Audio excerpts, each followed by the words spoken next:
Bonjour à tous et bienvenue dans votre émission Haïti Culture Plus sur M5 TV, bien sûr. Alors aujourd'hui, je suis à une exposition où se trouve notre créatrice, modéliste Ketsita, qui est venue exposer ses créations. Donc nous avons plusieurs exposants qui sont ici, donc nous leur parlerons aussi, donc ils pourront nous présenter leurs créations.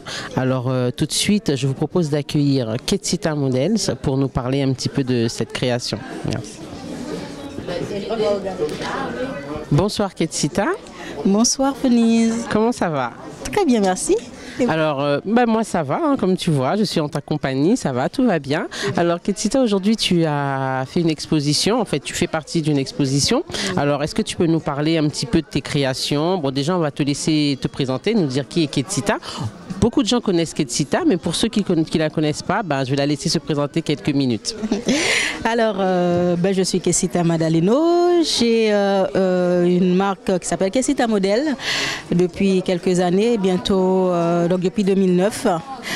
Maintenant, c'est vrai que je circule pas mal sur Paris avec pas mal de collectifs. Actuellement, cette semaine, c'est un collectif de créateurs qui organise ce salon d'une semaine qui se termine d'ici dimanche. Donc, j'avais mis en priorité cette semaine le Carabella. Donc, c'est du chambray qu'on utilise beaucoup ici pour certains modèles de chemises. Donc, chez nous, qu'on appelle Carabella, qu'on utilise aussi pour les tenues traditionnelles.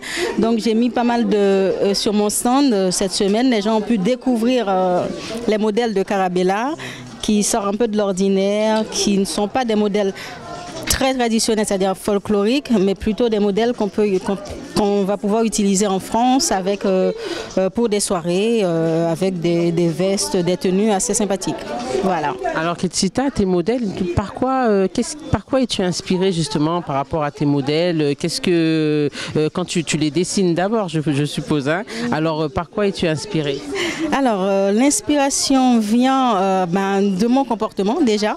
Je suis une femme assez active, j'aime bien quand je suis à l'extérieur, si je peux utiliser mes tenues pour participer à une soirée, donc c'est vraiment être toujours prête à n'importe quelle occasion. Donc c'est vrai que mes dessins partent de là, ce sont des modèles qui sont là, que je peux porter, la tenue la journée et le soir partir en soirée avec un haut sympathique. Est-ce que tes modèles justement sont faits directement pour les Haïtiens ou bien au contraire beaucoup de gens achètent? Est-ce que c'est assez international? C'est très international. D'ailleurs, la plupart de mes clientes viennent d'ailleurs, en fait, sont des touristes. C'est pour ça que ce lieu est très typique ici. Beaucoup de créateurs y passent. Donc, ça permet aussi à ce que les gens d'extérieur puissent voir les tenues qui sont d'Haïti et qui découvrent aussi ce côté un peu, comment je peux dire ça, l'histoire d'Haïti, parce que c'est vrai que ça amène beaucoup de discussions sur Haïti. Alors, mais comment ça se déroule actuellement depuis le séisme? Donc, ils veulent savoir un peu plus de ce qui se passe dans les médias, voilà. Quelque part, tu es un peu ambassadrice en fait d'Haïti. Tu apportes quand même, tu essayes de créer une communication entre Haïti et le monde, quoi, en fait. Exactement. Donc c'est ça, cette rencontre, par exemple, sur ce stand. Donc par rapport à la disposition, on a le Bénin qui est à côté, le Brésil. Donc c'est vraiment toute une culture qui se présente, qui s'associe. Et donc moi j'aime bien ce mélange et puis voilà. Et qu'est-ce qui t'a motivé justement à choisir ce métier modéliste, créatrice? C'est un très très beau métier. Qu'est-ce qui t'a motivé à choisir ce métier? Parce que j'aime bien le beau. J'aime bien le beau et puis je suis soutenue par les gens de mon ambassade, par les gens de ma communauté et donc j'en suis fière et puis voilà, j'adore Haïti et ça me rappelle pas mal de choses et c'est vrai que pour les créations, je pense beaucoup à Haïti. Et je sais que tu voyages beaucoup, tu es une femme quand même assez... tu es une femme d'affaires quand même, il faut le dire. Donc tu voyages beaucoup, tu vas beaucoup en Haïti. Est-ce que lorsque tu vas en Haïti justement, est-ce que tu trouves de l'inspiration là-bas pour faire des créations, tes créations? Beaucoup d'inspiration. Il suffit juste de regarder les jeunes filles dans les rues et on voit qu'en Haïti, malgré les difficultés, malgré les problèmes, les jeunes filles ne se laissent pas aller. Donc elles s'habillent tout le temps, elles sont toujours à la dernière... non, mais c'est vraiment le côté qui me dit, ben, Haïti, c'est vrai qu'on parle toujours d'Haïti au niveau artistique, c'est très important. Mais si on regarde le comportement des gens, même les plus pauvres, ils s'associent bien, ils ne vont pas sortir n'importe comment. Ils font les mélanges, mais vraiment des mélanges très intéressants. Et voilà, je trouve que c'est bien. Donc tu prends un gros bouffée d'air en Haïti alors? En Haïti, je suis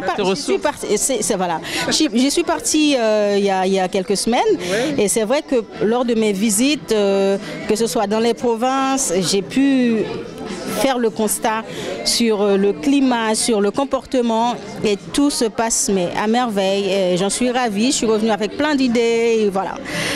Et dis-moi, est-ce que tu as eu l'occasion justement de rencontrer des créatrices haïtiennes en France ou bien tu es isolée par rapport à ça? Non, pas du tout. D'ailleurs, pendant mes premières années, j'ai pu rencontrer Zakometi, qui est un très bon ami, qui fabrique, en fait, qui confectionne ou même c'est un styliste qui fait pas mal de shows, qui représente Haïti partout dans le monde. Actuellement, il est en défilé en Guyane. Donc, il fait pas mal de tenues, qui représente vraiment Haïti très bien. Donc, c'est l'un des stylistes haïtiens que je connais dans le milieu. Après, on m'a parlé de quelques-uns, mais bon, j'ai pas eu l'occasion de les rencontrer. Mais ce serait une bonne idée. Alors, tu peux nous montrer un petit peu quelques-uns de tes modèles? Oui, tout à fait. Alors, les derniers modèles, ça part sur le pantalon.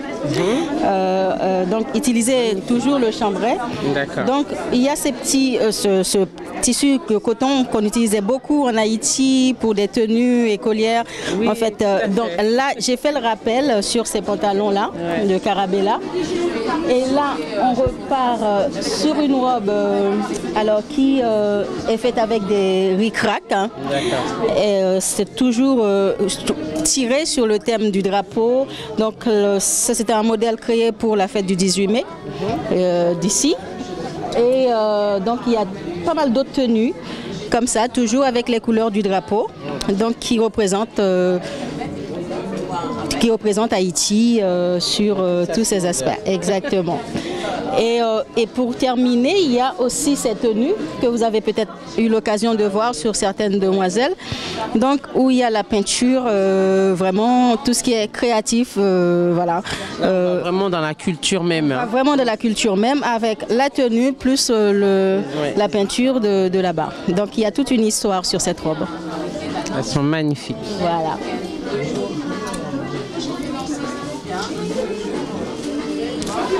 Alors j'espère que vous avez été régalés comme on dit, hein, donc toutes les robes de Ketsita, les pantalons, moi en tout cas je suis vraiment esquis. Alors je vais lui laisser nous parler encore un petit peu de ce qu'elle compte faire justement plus tard et ses projets, parce que nous on est un petit peu curieux chez Haïti Culture Plus, donc on va la taquiner un petit peu parce qu'elle est très très timide. Alors Ketsita. Alors, quels sont tes projets, ma belle? Mes projets, bon, j'en parle pas beaucoup de mes projets parce qu'il y en a tellement dans cette tête et c'est vrai que j'essaye d'avancer. Et petit à petit, il y a pas mal de collaborations en cours. Et comme vous pouvez constater aussi sur le stand, il y a des tenues de soirée, des tenues de sortie, des tenues classiques. Et comme il y a aussi cette en fait, cet arrangement avec certains créateurs, et je pense le retour à la source est très important. Donc je pense faire quelques accords avec ma collègue béninoise. Justement, Ketita, est-ce que justement ça, ton métier justement a pu t'ouvrir beaucoup de portes, des connaissances, des gens on va dire des gens du monde quoi en fait, hein, de plusieurs pays différents? Oui, tout à fait. Et il y en a certains avec lesquels j'ai déjà collaboré, comme ma papa au Brésil qui m'a toujours supporté au niveau des boucles d'oreilles, parce que c'est de l'or végétal et c'est fait vraiment avec tous ces tiges de là-bas. Et c'est vrai que sur cette tenue, on peut constater aussi cette ceinture hein, qui est de notre collègue béninoise. Donc ça représente vraiment ce mélange, ce changement du regard en fait. C'est le regard sur ce qu'on peut faire avec ce mélange de cultures. Voilà. Exactement. Ben, écoute, tu vas nous présenter un petit peu tes collègues, on va dire, et nous montrer un peu ce qu'ils font aussi. Donc je sais qu'il y a une béninoise aussi oui. qui est créatrice, donc on va la rencontrer tout de suite. D'accord. Alors je suis en compagnie de Monica, donc créatrice styliste béninoise. Donc je vais lui laisser le temps de se présenter, nous dire qui elle est. Bonsoir. Bonsoir. Comment ça va? Ça va très bien. Merci. Alors vous êtes styliste, c'est ça? Voilà, je suis styliste créatrice, donc je travaille essentiellement les tissus japonais anciens et modernes que je vais chercher là-bas. Et donc vous pouvez nous présenter un petit peu vos modèles Alors, au départ, en fait, je travaillais essentiellement les accessoires de mode qui étaient des ceintures en soie que vous voyez par exemple ici, qui sont en fait un mélange de hobby qui sont des ceintures de kimono anciennes, mélangées en fait à de la soie sauvage pour les rendre plus actuelles, plus proches de nous. Et donc c'est un produit qui plaît aussi bien aux Occidentaux qu'aux Japonais qui redécouvrent en fait une autre façon de porter leur tradition, parce qu'ils peuvent les porter sur un kimono, sur une robe près du corps, enfin un peu tout ça. Et après j'ai commencé aussi à faire des vêtements, donc vous voyez des choses comme ça qui sont par exemple un cache-cœur qui est en coton. Donc vous voyez ici toujours du tissu japonais mélangé à un tissu uni en coton.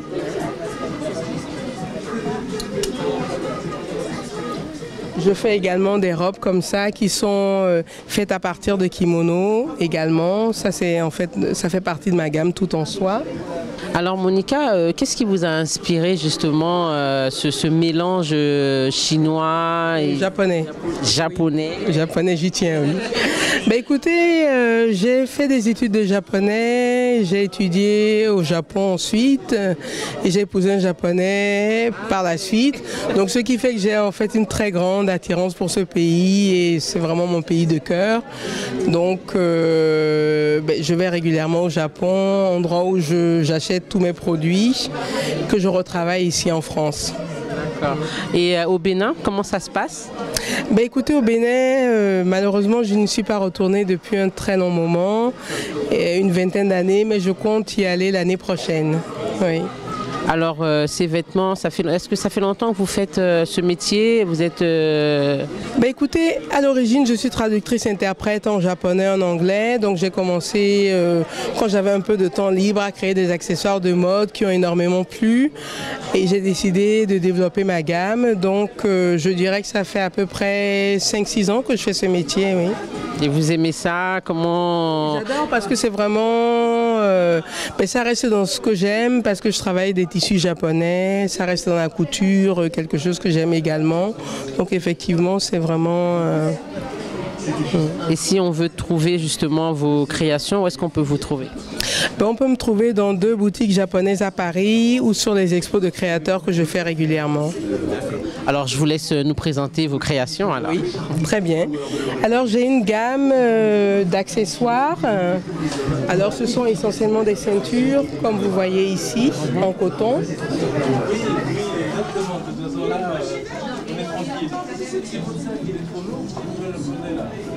Alors, je suis en compagnie de Rosemère, créatrice de bijoux. Donc, c'est une Brésilienne. Je vais vous laisser faire connaissance avec elle. Bonsoir, Rosemère. Bonsoir. Comment ça va? Ça va bien, merci. Alors, merci pour avoir accepté de répondre à nos questions. Au plaisir, merci d'être passé nous voir. Alors, Rosemère, parlez-nous un petit peu de vos créations qui sont magnifiques, hein, d'ailleurs. Parlez-nous un peu de ces créations. Alors voilà, donc je suis brésilienne. Mes créations, je crée des bijoux et des accessoires à base d'une matière naturelle parce que je travaille avec des matériaux naturels qui sont recyclés dans la nature au Brésil. Et la matière principale de mes collections, c'est ce qu'on appelle de l'or végétal ou bien le capim dorado, que c'est un roseau qui est naturellement doré. Je peux vous montrer rapidement, voilà, c'est une plante en fait, une herbe sauvage qui est naturellement dorée, qui pousse au Brésil. C'est une plante endémique du centre-ouest du Brésil et je travaille en partenariat avec des familles d'artisans qui font les bases pour moi et mes collections, je fais le design et j'utilise les bases qui me fabriquent ces familles. Voilà, donc je suis basée à Paris et c'est à Paris que je travaille avec des collectifs de créateurs, de différents créateurs. Et depuis quand faites-vous ce métier? Ça fait 3 ans que je fais ce métier, donc c'est une reconversion et je suis en auto-entreprise. Et qu'est-ce qui vous a donné envie justement de faire ça?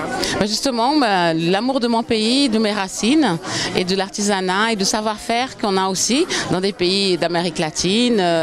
On a aussi un savoir-faire. En vivant en Europe, j'ai trouvé que c'était important de montrer un autre visage du Brésil et de notre connaissance et du savoir-faire de l'artisanat brésilien.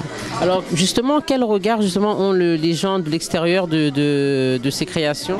Écoutez, ils sont très étonnés parce qu'on n'imagine pas le Brésil avec un travail aussi fin, un artisanat, un savoir-faire aussi précis, traditionnel, ancestral. Et donc ils sont très étonnés et puis ils apprécient beaucoup de découvrir des nouvelles propositions et puis quelque chose en rapport avec la mode, dans son style, avec cette finesse. Alors je vous laisse nous montrer un petit peu vos créations. Donc voilà, il s'agit avec cette plante, on peut faire ce genre de travail. Ce sont des différentes techniques. Donc beaucoup de travail de couture, voilà, de liage. On fait comme un filigrane. On peut travailler également la pièce, la matière naturellement. On fait des petits bouquets. Et voilà. Donc et puis bon, on est capable de faire pas mal de choses, comme un petit chapeau comme ça. Et je mélange aussi avec des pierres du Brésil, des pierres semi-précieuses. Voilà, c'est un travail très très fin. Tout est fait à la main. Je suis dans un cadre de commerce équitable, comme je vous disais, et dans la région dans laquelle la plante pousse, cette plante est endémique du Brésil.